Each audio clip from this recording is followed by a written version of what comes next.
Okay, so today I wanted to follow up and talk about the perfectly optimized page.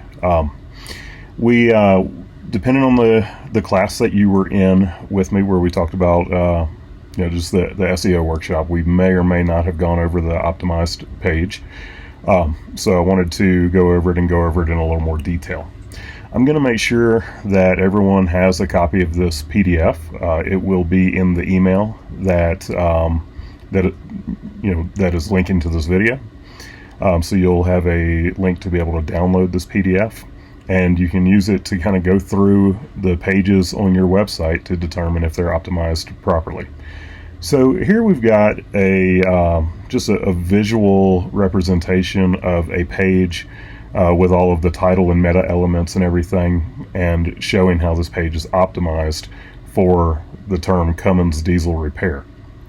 So just starting at the very top here, we can see under our title and meta elements sections that the title tag has got our main keyword in it. We've got Cummins diesel repair, then we have the little pipe symbol as a separator, and it doesn't matter what separator you use. You can use a hyphen or whatever, and then we have the name of the business, Peak Automotive.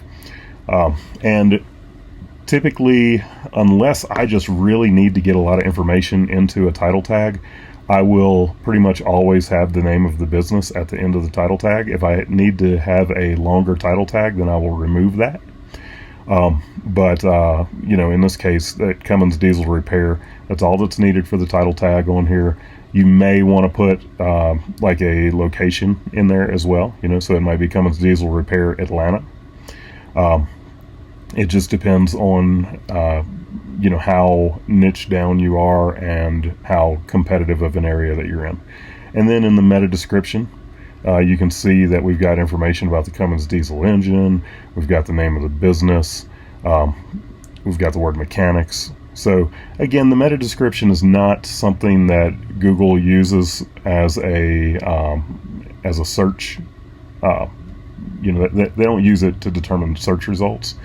But it's still good to have that information in there, because when somebody searches, those words that they use to search will be highlighted. They'll be in bold. So, work your keywords into your meta description. And then the URL here, we've got peakautomotive.com/Cummins-diesel-repair. So we've got our keywords in the URL. As we scroll down, we can see, this is a representation of the actual content on the page.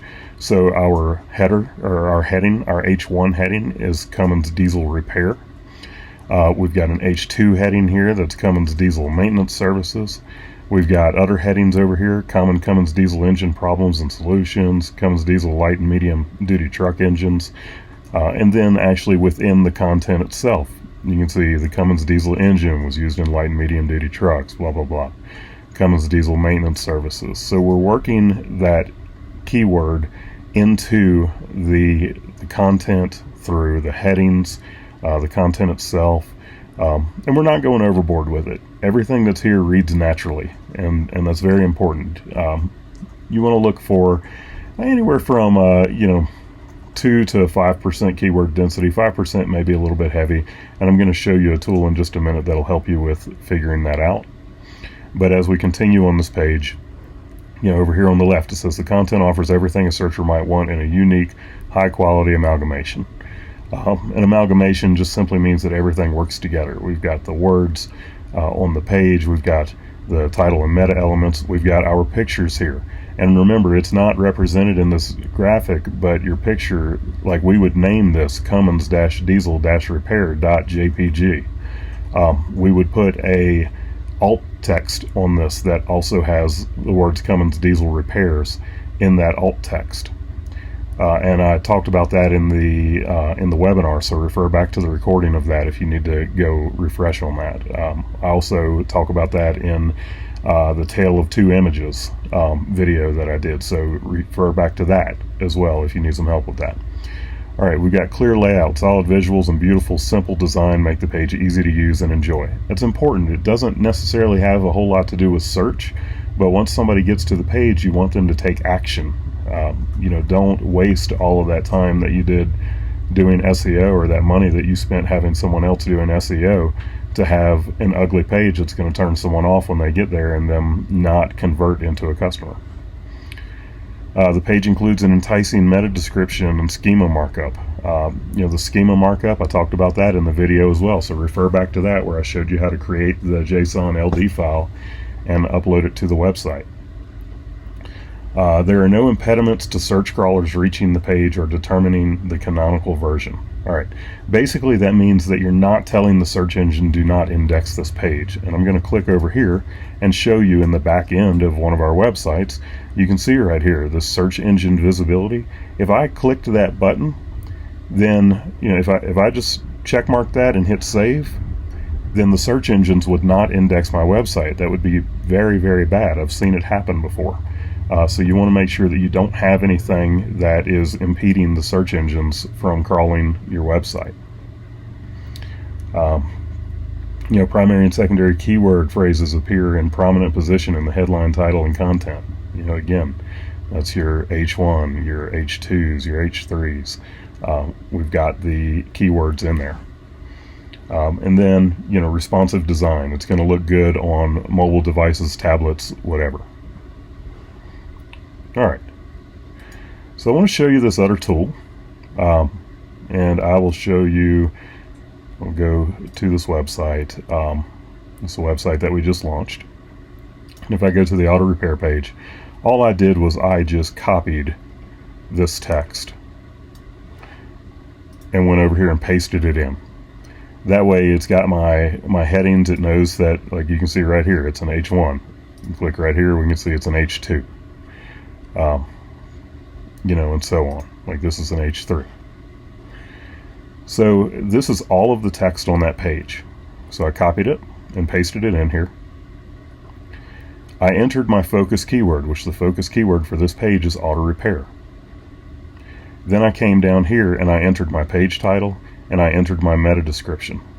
So it takes all of that information that I put in there and it gives me an SEO score, and we can see the SEO score is 96. Well, when I click on all of these things, it gives me these green boxes to show me that everything is good. But if I click on the meta description, it shows me the meta description is too long. There's 6 characters available. So I can change this to, instead of saying call today to schedule, I can just say call to schedule an appointment, and now my total SEO score went up to 100. And it gives you a full rundown. You've entered a page title. The focus keyword auto repair is used in the page title. Focus keyword auto repair is used at the beginning of the page title. The page title length is perfect, 18 characters available. And then the meta description. You've entered a meta description. It's got the keyword in it. Meta description length is perfect. You've added an H1. Your text contains 332 words. Right here, this is important. Your keyword density, 5%, is pretty perfect. Focus keyword auto repair used 9 times. So you can use this to see what your keyword density is and whether or not you've gone overboard or if you haven't used it enough. And if you haven't used it enough, work your keyword in there a few more times. If you've used it too much, get it out of there, because you don't want to have keyword stuffed content. You've added an image. It shows that the keyword auto repair is in the file name of the image. The keyword auto repair is in the alt tag of the image. And there's a link. So, this is a free tool that you can use. It's right here, seoreviewtools.com/content-analysis. And this is something that you can use to go check your pages and see if they are optimized well for the specific key term that you're optimizing that page for. So I hope this helps. Use this. Use your the PDF and go look at the different pages and see, do you have all of these things in play? And then go use this free tool at seoreviewtools.com to check your individual pages to see how they are. So I hope that you're taking these tips and going and implementing them, and I hope that this helps.